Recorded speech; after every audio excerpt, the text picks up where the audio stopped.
अस्सलाम वालेकुम, मैं हूं शम्स तबरेज़ कासमी और आप देख रहे हैं मिल्लत टाइम्स। मौलाना बदरुद्दीन अजमल स्क्रीन पर आप देख सकते हैं। एक ऐसी शख्सियत है, एक ऐसा नाम है जो भारत में बहुत ज़्यादा मकबूल है, बहुत ज़्यादा मशहूर है, मुसलमानों के यहाँ भी मकबूल है और हिंदुओं के यहाँ भी। दूसरे लफ्ज़ों में इन्हें एक गैर मुतनाज़ शख्सियत कह सकते हैं। मौलाना की मकबूलियत और शोहरत की कई वजूहात है और उनमें अहम यह है कि मौलाना मुतज़ाद सिफ़ात के हामिल हैं। वो सियासत करते हैं, तिजारत के हवाले से बहुत ज़्यादा मशहूर है, फ़रोग़ एजुकेशन और तालीम पर काम करते हैं, असरी तालीम को फ़रोग़ देते हैं, दीनी तालीम को फ़रोग़ देते हैं। इसके अलावा यतीमों बेवाओं के काम आते हैं, बड़े पैमाने पर सोशल वर्क करते हैं, रिलीफ़ का काम करते हैं, बाज़ाबातकारी का काम करते हैं। हम जहद खसूसियात की वजह से और हर मैदान में काम करने की वजह से मौलाना को मकबूलियत हासिल है और वजह यह है कि मौलाना हर एक के लिए काम करते हैं। लेकिन मौलाना को भी अब बदनाम करने की या इनको फंसाने की साजिश की जा रही है। इन पर भी फ़िरका परस्तों की नज़र चढ़ गई है और इन्हीं वजूहात के पेश नज़र मौलाना की सरपरस्ती में चलने वाले एक फ़ाउंडेशन पर दहशतगर्द एजेंसियों से, दहशतगर्द ग्रुपों से फ़ंड लेने का इल्ज़ाम लगाया गया है। मौलाना तालीम, सोशल वर्क और रिलीफ का काम 2-3 NGOs और ट्रस्ट के ताउन से करते हैं। मौलाना की सरपरस्ती में चलने वाले NGOs और ट्रस्ट में 2 सबसे अहम हैं। एक मरकज़ुल मारिफ जिसके तहत रिलीफ का काम होता है, इसके अलावा एजुकेशन का काम होता है, और दूसरा अहम इदारा है अजमल फाउंडेशन। अजमल फाउंडेशन पर इल्ज़ाम लगाया गया है कि कुछ दहशतगर्द ग्रोहों और ग्रुपों से उसने फ़ंड वसूल किया है और इसी बुनियाद पर गुवाहाटी के एक थाने में उनके ख़िलाफ़ FIR दर्ज की गई है, जिसमें इल्ज़ाम लगाया गया है कि अजमल फाउंडेशन ने दहशतगर्द ग्रुपों से फ़ंड वसूल किया है और उसको उन्होंने इल्लीगल एक्टिविटीज़ के लिए ख़र्च किया है, इसलिए इनकी तहक़ीक़ात होनी चाहिए। यह भी इल्ज़ाम लगाया गया है कि FCRA की इन्होंने खिलाफ वर्जी की है। आइए पहले बताते हैं कि मामला क्या है। लीगल राइट्स ऑब्जर्वेटरी नाम की एक NGO है, ये एक लोकल NGO है जो आसाम में काम करती है। इस NGO ने पिछले दिनों एक ट्वीट करके मौलाना बदरुद्दीन अजमल पर इल्ज़ाम लगाते हुए कहा कि अजमल फाउंडेशन को बरतानिया और तुर्की के कुछ दहशतगर्द ग्रोहों से ताल्लुक़ रखने वाले एजेंसियों से फ़ंड मौसूल हुए हैं और ये फ़ंड 55 से 59 करोड़ रुपए तक है और उसमें से 2 करोड़ रुपए खर्च हुआ है। उस रिपोर्ट में ये तो दावा नहीं किया गया कि मौलाना अजमल को या अजमल फाउंडेशन को जो फ़ंड मिला है उसका उन्होंने भारत में इल्लीगल एक्टिविटीज़ में या दहशतगर्दाना सरगर्मियों में ख़र्च किया है, उसको सर्फ किया है। लेकिन इल्ज़ाम ज़रूर लगा दिया गया है उस रिपोर्ट में कि मौलाना अजमल के फ़ाउंडेशन को तुर्की और बरतानिया की उन एजेंसियों से फ़ंड मौसूल हुआ है जिनका ताल्लुक़ दहशतगर्द ग्रुपों से है। और उसी रिपोर्ट की बुनियाद पर एक शिद्दत पसंद हिंदू जिसका नाम है सत्यरंजन बोरा, उसने गुवाहाटी थाना में FIR दर्ज करा दिया है। और अब इस FIR पर BJP के रहनुमा और जो BJP के वज़ीर है हेमंत बसोरमा, वो भी खुलकर आ गए हैं और उन्होंने कहा है कि इस पूरे इल्ज़ामात की तहक़ीक़ होनी चाहिए। मरकज़ से भी उन्होंने इल्ज़ाम की तहक़ीक़ करने की कोशिश की है। इस पूरे मामले पर मौलाना बदरुद्दीन अजमल का भी रद्द-ए-अमल सामने आया है और उन्होंने कहा है कि सब इल्ज़ाम झूठ है, हकीकत के ख़िलाफ़ है और मुझे बदनाम करने की साजिश है। आइए पहले सुनाते हैं कि मौलाना बदरुद्दीन अजमल ने इस ताल्लुक़ से क्या कहा है। देखो, ये 100% झूठा ब्लेम है। हमको, मुझे, मेरे अजमल फाउंडेशन को और मेरे UDF को, पार्टी को बदनाम करने के लिए ये एक इंटरनेशनल साजिश हेमंत विश्व शर्मा साहब ने इसको गढ़ा है आसाम में। इससे पहले कर्नाटका में हुआ, आप लोगों ने देखा, कांग्रेस के लोगों को ED के ज़रिए से ब्लैकमेल करने की कोशिश किया गया। महाराष्ट्र में इस तरीके से हुआ, कांग्रेस के लोगों को, शिवसेना के लोगों को ED के ज़रिए से डराने की, धमकाने की कोशिश की। जैसे ही हेमंत विश्व शर्मा साहब को अब तक यकीन नहीं था कि हम लोग महागठबंधन के अंदर कांग्रेस और UDF एक हो जाएगी, जैसे ही हम लोग 3 दिन पहले UDF के साथ मिलके, कांग्रेस के साथ मिलके हम लोग BTAD के इलेक्शन के अंदर उतर गए, एक साथ में हम लोग 4-4 लोग जाने लगे, तो उसके बाद उनका जो पुराना साजिश का जो उनका दिमाग है वो चलने लगा और उन्होंने इसको इंटरनेशनल टेरर बना दिया। तो आजकल किसी एक आदमी के बोलने से ये टेररिज्म नहीं हो जाता, नहीं प्रूफ हो जाता। होम मिनिस्ट्री इसके अंदर पूरा का पूरा इन्वॉल्व है। गवर्नमेंट का काम है, अगर उन्होंने ऐसी कुछ बात करी है तो गवर्नमेंट के होम मिनिस्ट्री के डिपार्टमेंट से उसका क्लियर वर्जन मांगा जाए। हम भी मांगते हैं कि होम मिनिस्ट्री के लोग सामने आए और आने के बाद जो भी हमसे पूछना है, क्योंकि बगैर होम मिनिस्ट्री के 1000% इंक्वायरी के बगैर ये FCR का पैसा कहीं जा नहीं सकता, कहीं आ नहीं सकता, एक पैसा कहीं यूटिलाइज नहीं हो जा सकता। इसलिए इसको एक इंटरनेशनल मामला बनाने की ज़रूरत नहीं है। वो पॉलिटिकल मामले के लिए इस चीज़ को करना चाहते हैं। मैं अपने मीडिया के भाइयों से सारे ऑल इंडिया लेवल पे कहना ये चाहूँगा, आप लोग को चाहिए तो आप अपने लोगों को भेजिए अजमल फाउंडेशन में। वहाँ के जो कुछ है वो आप देखिए अपने हाथ से, अपने मुंह से सुनिए वो लोग का क्या करने का तरीका है, क्या काम है, कितने पैसे अब तक आए नहीं आए। हम हर एक को नहीं बता सकते। यकीनन गवर्नमेंट का कोई भी डिपार्टमेंट आएगा, we are open for that. हम उनको दिखाने के लिए तैयार है, हमारा कोऑपरेशन उनके साथ पूरा का पूरा तैयार है।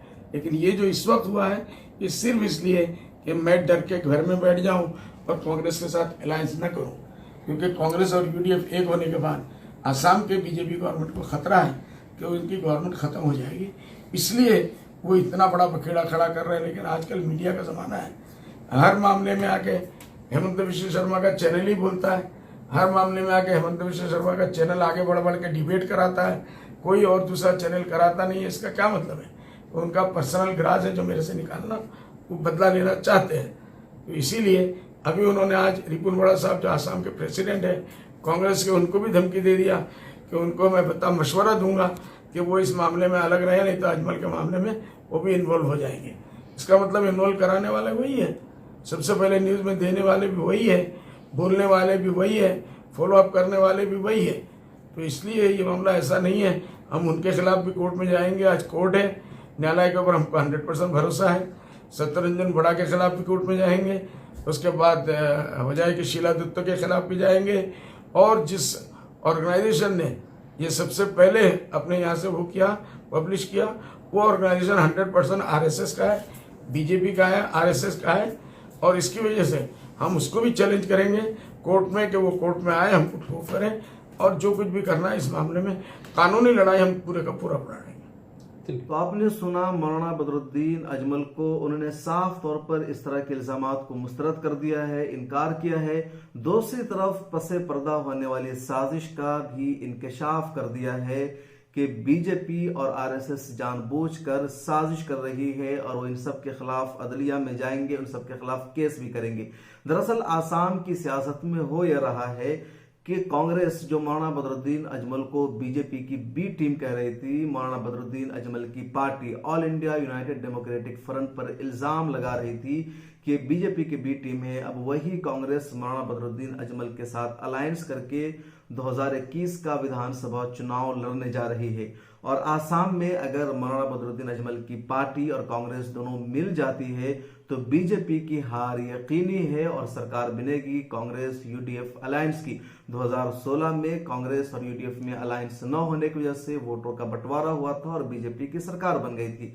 बीजेपी आसाम को जीतना चाहती है और ये जीत उसी वक्त मुमकिन है जब AIUDF और कांग्रेस में अलायंस न हो। और इस अलायंस को रोकने के लिए बीजेपी ने मौलाना बदरुद्दीन अजमल का घेराव शुरू कर दिया है। मौलाना बदरुद्दीन अजमल की शख्सियत ऐसी है जिन पर मुसलमानों के साथ हिंदू भी भरोसा करते हैं, वो भी उनको वोट देते हैं। उनकी पार्टी का सेकुलर नाम है, उनकी शख्सियत सेकुलर अक़दार की हामिल है, वो काम भी सबके लिए करते हैं, हर एक के बीच जाते हैं, इसलिए मुसलमानों के साथ हिंदू भी उन्हें वोट करते हैं। और बीजेपी नहीं चाहती है कि मौलाना बदरुद्दीन अजमल और कांग्रेस में अलायंस हो, उन दोनों को रोका जाए, इसलिए बीजेपी ने ये सारी साजिश रची है। लेकिन मौलाना बदरुद्दीन अजमल ने इन तमाम की साजिशों का इंकशाफ कर दिया है और वाज़ेह किया है कि RSS के लोग हैं और बीजेपी हमें रोकना चाहती है, लेकिन इनकी वजह से हम रुकने वाले नहीं हैं। इनके खिलाफ इनके खिलाफ हम अदालत जाएंगे और इनका सच सामने ले आएंगे। हमारा जो कुछ भी काम हो रहा है वो आईने की तरह साफ और शफाफ है। होम मिनिस्ट्री को हर चीज की इंफॉर्मेशन होती है। और ताज्जुब की बात यह भी है कि इन लोगों ने इल्जाम लगाया कि बरतानिया के दहशतगर्द गिरोहों से इनको फंड मिलता है। बरतानिया में अगर कोई दहशतगर्द तंजीम है और वो किसी को तंजीम फंडिंग करती है, एजेंसी किसी की मदद करती है, किसी को डोनेशन देती है, तो इंग्लैंड की सरकार को यकीनी तौर पर उसकी खबर होनी चाहिए। और अगर ऐसा है तो इंग्लैंड की सरकार सबसे ज्यादा उसको दबोचेगी, क्योंकि वो पुरअमन मुल्क कहलाता है। लेकिन देखिए, ताज्जुब की बात यह है कि इन्हें अपने मुल्क की खबर नहीं है, लेकिन इंग्लैंड पर इल्जाम लगा रहे हैं कि इंग्लैंड में दहशतगर्द तंजीमें पिनप रही है। वहाँ दहशतगर्दी और आतंकवादी को फरोग मिल रहा है और इंग्लैंड की हुकूमत को उसकी खबर तक नहीं है। ये कितना बड़ा इल्ज़ाम है इंग्लैंड पर या तुर्की पर जैसे ममालिक पर, जो अफसोस की बात है, शर्मनाक बात है। बहरहाल ये मामला आगे अब तूल पकड़ता जाएगा और ऐसा इम्कान है, लेकिन मौलाना बदरुद्दीन अजमल भी खुल करके सामने आ गए हैं और उन्होंने सारी चीज़ों की तरदीद कर दी है। मौलाना बदरुद्दीन अजमल का तालीम, एजुकेशन, सोशल वर्क, रिलीफ, बाज़ाबातकारी, यतीमों और बेवाओं की मदद जैसे उमूर में एक बड़ा कारनामा है। बड़े पैमाने पर काम करते हैं और इसी की वजह से वो आसाम में गरीबों के, यतीमों के, बेवाओं के मसीहा कहलाते हैं। हर कोई उनसे मोहब्बत करता है और अपने रिलीफ की वजह से, गरीबों की मदद की वजह से, तरक्याती कामों की वजह से मौलाना बदरुद्दीन अजमल सिर्फ आसाम नहीं बल्कि दुनिया भर में मकबूल हैं। और जब से उन्होंने सियासत में कदम रखा वो एक रोल मॉडल बन गए, आइडियल बन गए। और अब जब कांग्रेस उनका अलायंस होगा तो यकीनी तौर पर बीजेपी की हार होगी और बीजेपी अपनी हार को बचाने के लिए मौलाना बदरुद्दीन अजमल का घेराव कर रही है। इस हवाले से मजीद अपडेट अगले वीडियो में हम आपको देंगे, बताएंगे। बहुत शुक्रिया हमें ज्वाइन करने के लिए। अगर आपने अभी तक मिलत टाइम्स को सब्सक्राइब नहीं किया है तो कर लीजिए और इस वीडियो का लिंक ज़्यादा से ज़्यादा लोगों से शेयर कीजिए। एक और रिक्वेस्ट है भी कि मिलत टाइम्स को जारी रखने के लिए हमें आपका माली ताउन चाहिए। आपसे जो कुछ हो सके हमें पेटीएम या फोन पे या अकाउंट के जरिए बराह रास्त भेज सकते हैं। अल्लाह हाफिज। मिलत टाइम्स की वीडियोस देखने के लिए यहाँ क्लिक करके सब्सक्राइब करें और हाँ, बेल आइकन जरूर दबाएं। अगर फेसबुक पर देख रहे हैं तो पेज लाइक करें। ताज़ा तरीन खबरों और मज़ामीन के लिए विजिट करें हमारी वेबसाइट www.millettimes.com। हमारी ये वेबसाइट उर्दू, हिंदी, इंग्लिश तीनों लैंग्वेज में मौजूद है।